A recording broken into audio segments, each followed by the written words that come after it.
So'nggi atigi 1,5 kundagi voqealar, fikrlar, podkastlar, hatto futbolga aloqasi bo'lmagan sayt va kishilarning Husanov yomon o'ynagani haqidagi fikrlari haddan tashqari ko'payib ketdi. Hammayam menga o'xshab bir jumladan yozsayam, hammasi yig'ilib mana shu noadekvat darajada mubolag'aga aylanishi tabiiy. Yana bir sabab, insonning biror fikr va taxminlari keyinchalik fakt bilan tasdiqlansa, u yanada faollashadi. Bir paytlar Manchester United Lisandro Martinezni Ajaxdan sotib olganda, Jamie Carragher futbolchining bo'yi pastligi, bu Angliyada muammo bo'lishi mumkinligini aytgan edi. Martinez ilk o'yinlarda muvaffaqiyatsiz o'ynab, aynan yuqori qavatdagi kurashlarda boy berishi tufayli jamoa gollar o'tkazgach, Carragher yanada faollashgan. Bu tabiiy. Shu paytgacha qaysi futbolchiga qanday baho berilganini e'tibor bermagan. Ko'pincha jiddiy olmaganlar ham endi buni asosiy o'lchov sifatida ko'rishdi. Qaysidir ma'noda Husanovning kutilgan o'yin ko'rsata olmagani haqidagi taassurotni fakt sifatida asoslantirib qo'ygandek edi o'sha baho. Hatto boshida vahima qilmaslik kerakligini yozib, Husanov jamoasini himoya qilganlarning ham fikri o'zgardi. Ayni damda Husanov O'zbekistonda futboldan kattaroq shaxsligini, ya'ni futboldan uzoq bo'lganlar ham taniy boshlaganini inobatga olsak, kartina yanada o'zgaradi. Futboldan uzoq bo'lgan ommaviy shaxslar ham, demak, futbolchi tadbirda qatnashsa yoki sovg'a olsa darhol buzilib qolar ekan degan tezkor xulosa bilan tinmay yozib yotishibdi. Ammo baribir ajratish kerak. Aslida Husanov mana shu ta'sirot darajasida yomon o'ynamadi. Qayerdadir ulgurmadi, qayerdadir o'tkazib yubordi, to'g'ri, ammo muvaffaqiyatli harakatlari ham bor. Ba'zi o'rinlarda qutqardi ham. Yaqqol golga sabab bo'lmadi, hal qiluvchi xato qilmadi asosiysi. Futbolchi, ayniqsa himoyachi faoliyatida bo'lib turadigan o'yin bo'ldi. Aminman, Husanovning o'zida ham faoliyatida shunday o'yinlar ko'p topiladi. Xo'p, unda nega bunaqa reaksiyalar ekanini avvalroq Qirg'iziston va Eron bilan o'yinlardan avval yozgan maqolamdagi quyidagi jumlalar bilan ifodalayman. Husanov ilk kunlardan Angliyaga anormal darajada mehnatkash, kamtar futbolchi sifatida kirib keldi.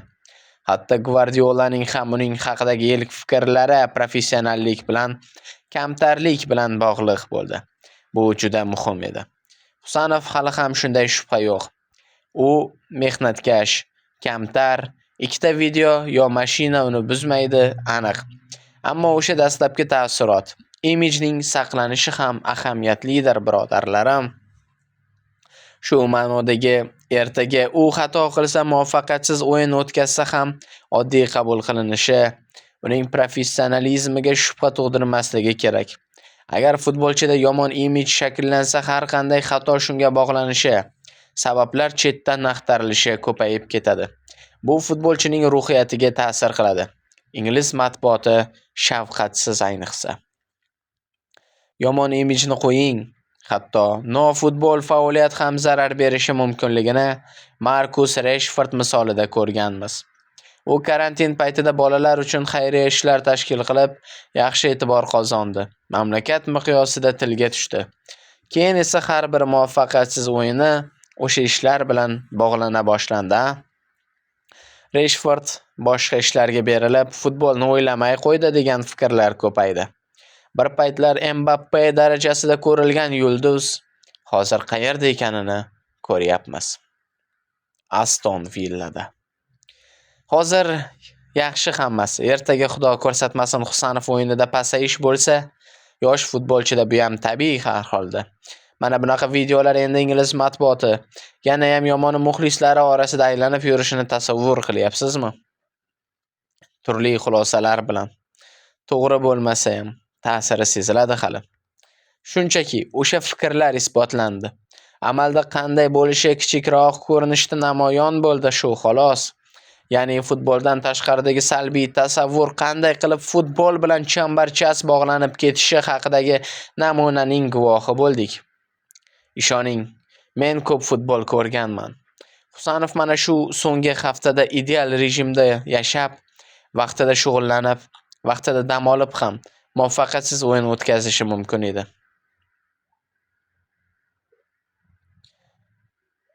Yoki aksincha, yomon tayyorlanib, noto'g'ri ishlar qilib ham uchrashuvning eng yaxshisi bo'lishi ehtimoli ham bor edi. Ya'ni futbolda ham hayotdagi kabi doim ham sabab va oqibat to'g'ri bog'lanmaydi. Boshqa faktorlar ham ishlab qoladi, ammo yana shuni unutmaslik kerakki, yomon oqibat sodir bo'lganda albatta mos sabablar qidiriladi, topib bog'lanadi.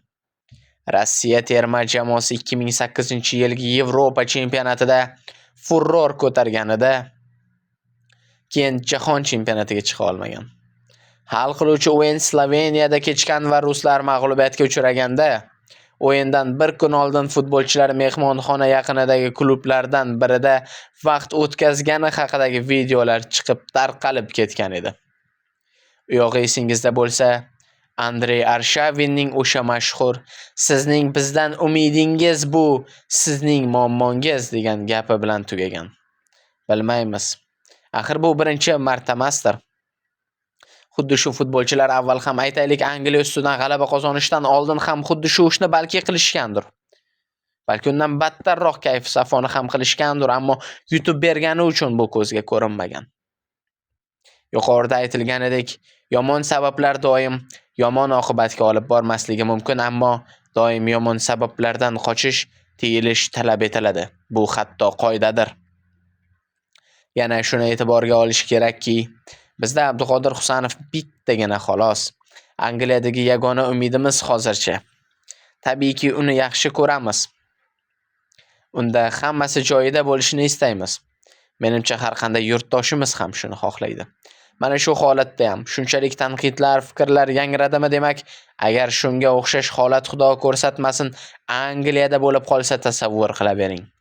Chunki u yerda Husanovlar ko'p klub birgina transfer yoki ijara shartnoma bilan muammoni hal qilish imkoniyati bor ekan, u yerdagi muxlislar ham, jurnalistlar ham ayab o'tirmaydi. Osongina voz kechadi, ishonavering. Shu holatda ham baribir uch jihat odamni xursand qiladi. Birinchisi, futbolchimiz bilan bog'liq holatda xayriyatki uning aybi yo'q hisobi. Yuqorida misol keltirilgan Arshavin yoki Rashford kabi bevosita aloqasi kam. Shunchaki hammada bo'ladigan birgina muvaffaqiyatsiz o'yin biroz hodisani bo'rttirib yubordi xolos. Abduqodir hali ham futbolni zo'r o'ynaydigan mehnatkash kamtar yosh yigit. Hech narsa o'zgargani yo'q. Ikkinchidan esa agar biz buni qaysidir ma'noda xulosa chiqarish uchun dars deb qabul qilsak ham, natijaga u qadar putur yetmagan holda juda kam yo'qotishlar bilan sodir bo'ldi. O'zbekiston shu ikki o'yinda qoniqarli natijani qo'lga kiritdi. Husanovning muvaffaqiyatsiz o'yinidan jabr chekmadik. Uchinchisi, vaziyatni futbolchining atrofidagilar, avvalo agentlari, oilasi, uning o'zi yetarli dars oldi deb o'ylayman. Keyingi safar hammasi boshqacha bo'lishi, futbolchi turli salbiy ta'sirlardan ihotalanishiga umid qilaman. Ba'zilar buni masalan umuman hech kim bilan ko'rishmaslik, qanaqadir masofa qo'yish sifatida aytyapti. Nisbatan to'g'ridir ham, ammo shaxsan menga Kante yoki Modric kabi futbolchilarning harakatlari yoqadi. Masalan, Husanovning o'zbek mahallasiga kelib, yo biror futbol maktabiga tashrif buyurib, u yerdagi bolalar bilan biroz to'p tepishi, biror xayriya tadbir yoki qanaqadir o'zbekona bir udumda qatnashishi, video bo'lib dunyoga tarqalishida yomon narsa ko'rmayman. Bu yaxshi imij beradigan holatlardandir. Shunchaki qandaydir moddiyat bilan bog'liq sovg'alar yoki arzon reklamalardan uzoq turish, foydali va zararli jihatlarni aniq ajratib olish talab etiladi xolos. Mana shunaqa katta odam bo'lish, katta jamoada o'ynashning ilgari kuzatilmagan jihatlari ko'p. Hali 2 oy ham bo'lmadi Abduqodir Chelsea bilan debyut o'yinida qanday og'ir ahvolga tushib qolgani yodingizda bo'lsa kerak. Qisqa vaqtda u o'ziga berilgan imkoniyatdan maksimal foydalandi. Har tomonlama o'zini ko'rsatib jamoadoshlari, muxlislar, mutaxassislarning yoqimtoyiga aylandi. Klubda oyning eng yaxshi futbolchisi deb topildi. Bosib o'tilgan bu qisqa lekin og'ir yo'l oldida bugungi sinov hech narsa emas. Umid qilamizki, Manchesterda Abduqodir o'zini haqiqiy professional sifatida namoyish qilishda qolgan joyidan davom etadi. Qahramon Aslanov maqolasi.